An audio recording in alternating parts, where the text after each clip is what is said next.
बिस्मिल्लाहिर्रहमानिर्रहीम। अस्सलाम वालेकुम। Welcome to Aarash imperial academy. Aarash imperial academy में आपको खुशामदीद कहते हैं। तो दोस्तों, आपने अक्सर सुना होगा कि वावल और कॉन्सोनेंट लेटर्स कौन कौन से होते हैं, कौन से लेटर्स को हम वावल कहते हैं, कौन से लेटर्स को सेमी वावल कहते हैं और कौन से लेटर्स को हम कॉन्सोनेंट कहते हैं। तो आज की इस वीडियो में मैं आपको इंशाल्लाह ये सारे क्लियर कर दूंगा। और आज सेमी वावल के बारे में मैं आपको एक ऐसी पॉइंट बताऊंगा जो ना तो आपने इससे पहले कभी भी सुनी होगी, ना ही कहीं पर आपने पढ़ी होगी। तो दोस्तों, वीडियो स्टार्ट करने से पहले अगर आपने सब्सक्राइब और फॉलो नहीं किया तो सब्सक्राइब फॉलो ज़रूर कीजिएगा। तो चलते हैं अपने टॉपिक की तरफ। सबसे पहले आता है वावल लेटर्स। वावल लेटर्स को उर्दू में क्या कहते हैं? हरफ इल्लत। अब वावल लेटर की डेफिनेशन क्या होनी चाहिए? A vowel can be sounded by itself. अब इसकी मीनिंग क्या है? ये तो इंग्लिश में डेफिनेशन होगी, उर्दू में क्या होनी चाहिए? तो नीचे उर्दू में भी डेफिनेशन इसकी लिखी हुई है। हरफ इल्लत अपनी आवाज़ खुद बना सकता है। मतलब ये है कि जो हरफ इल्लत के लेटर हैं, हरूफ हैं, वो अपनी आवाज़ खुद बना सकते हैं। फॉर एग्जाम्पल, अब ये देखें, A, E, I, O and U, इन 5 लेटर्स को क्या कहते हैं? वावेल लेटर्स कहते हैं। एक और बात मैं आपको बता दूं कि इंग्लिश में ऐसा कोई भी वर्ड नहीं है जो बगैर किसी वावेल लेटर या सेमी वावेल लेटर के वो वर्ड बना हो। कोई भी ऐसा वर्ड नहीं है। यहाँ पे मैंने कुछ वर्ड लिखे हैं। कम, कम में ओ और ई, ये दोनों वावेल लेटर आ गए। सिट, इसमें आई है। एंट, इसमें ए है। अप, इसमें यू है।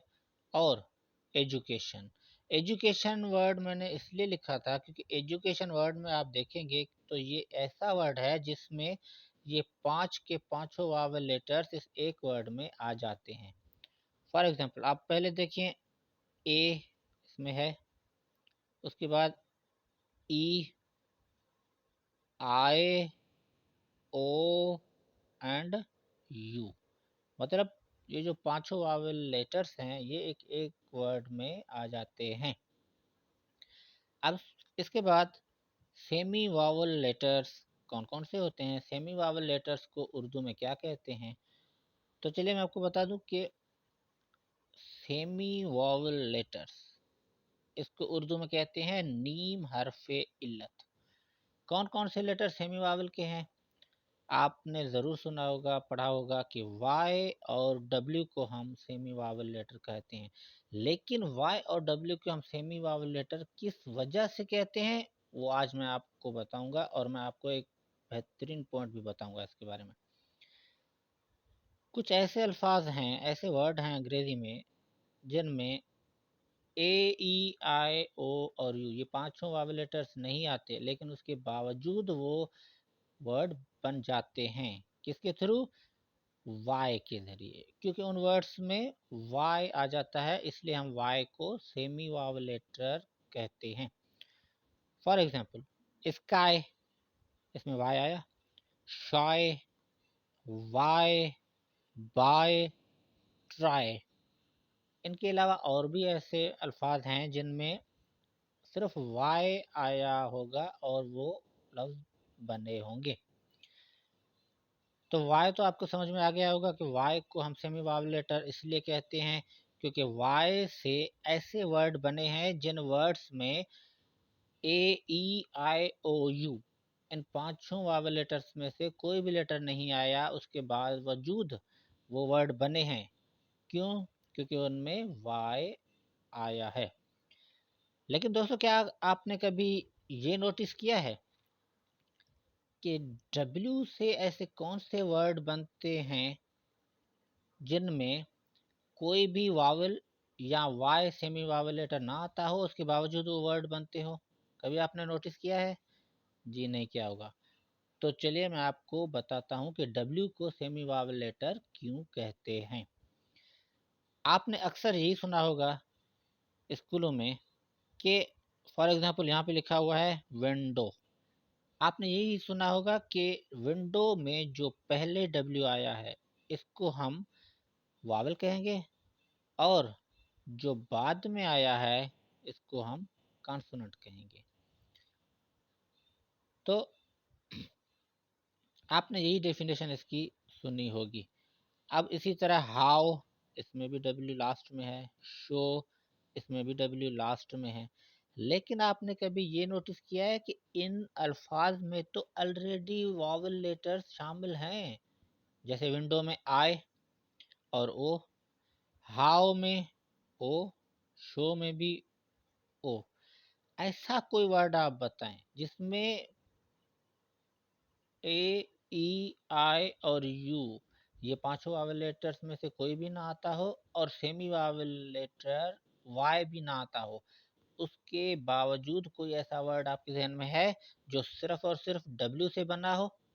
जी दोस्तों, तो मैं आपको वो दो वर्ड बताऊंगा जो सिर्फ और सिर्फ डब्ल्यू के ज़रिए ही बने हैं, जिसकी वजह से हम डब्ल्यू को भी सेमी वावल लेटर कहते हैं। यहाँ पे लिखा होगा CWM। अब इसको क्या पढ़ेंगे? इसको पढ़ेंगे कम। क्या? कम। अब इसकी मीनिंग क्या है? इसकी मीनिंग है कि पहाड़ों से बहता हुआ आबशार। आपने पहाड़ों से आबशार तो देखे होंगे।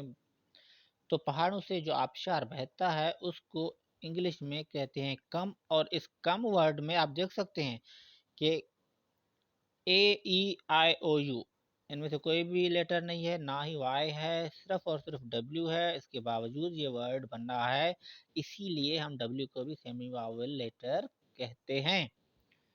उसके अलावा ये दूसरा वर्ड है किरुत। किरुत। अब इसकी मीनिंग क्या है?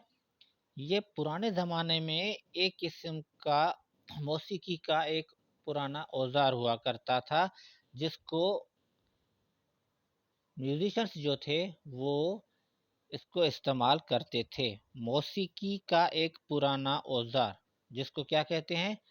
किरुत। अब इस वर्ड में भी आप देख सकते हैं कि कोई भी वावल लेटर नहीं है, ना ही वाई सेमी वावल लेटर है। उसके बावजूद ये वर्ड बना है, किस वजह से? क्योंकि इसमें डब्ल्यू आता है, इसीलिए हम डब्ल्यू को भी सेमी वावल लेटर कहते हैं। बाकी ये जो आपका कॉन्सेप्ट जो आपने सुना है अभी तक, ये कॉन्सेप्ट बिल्कुल भी सही नहीं है, ये वाला कॉन्सेप्ट। तो दोस्तों, इसके अलावा हम अब चलते हैं कॉन्सोनेंट लेटर्स की तरफ, कि कॉन्सोनेंट लेटर्स कौन कौन से हैं। सबसे पहले आते हैं कॉन्सोनेंट लेटर्स। अब इसको उर्दू में क्या कहते हैं? कॉन्सोनेंट लेटर्स को उर्दू में कहते हैं हरफे सही। ए कॉन्सोनेंट के not be sounded without the help of A vowel और ए सेमी वॉवेल लेटर। मतलब क्या है? हरफे सही का कोई भी हर्फ हरफ इल्लत या नीम हरफ इल्लत की मदद के सिवा आवाज़ नहीं बना सकता। मतलब कॉन्सोनेंट के जितने भी लेटर हैं उनको आवाज़ बनाने के लिए वावेल लेटर या सेमी वावेल लेटर की हेल्प की ज़रूरत होती है। अब बाकी जो अल्फ़ाबेट के लेटर हैं, 5 वावेल हैं, 2 सेमी वावेल हैं, टोटल हो गए 7। इन 7 के अलावा बाकी जो भी 19 लेटर्स हैं अल्फ़ाबेट में, उन सबको क्या कहते हैं? कॉन्सोनेंट लेटर कहते हैं। तो दोस्तों, मुझे उम्मीद है कि आज की ये वीडियो आपको ज़रूर अच्छी लगी होगी। अगर ये वीडियो पसंद आई तो फिर लाइक और शेयर ज़रूर कीजिएगा, और कमेंट ज़रूर बताइएगा कि आपको ये वीडियो कैसी लगी। तो दोस्तों, अब तक के लिए इतना ही। अपना ख्याल रखिएगा। अल्लाह हाफ़िज़।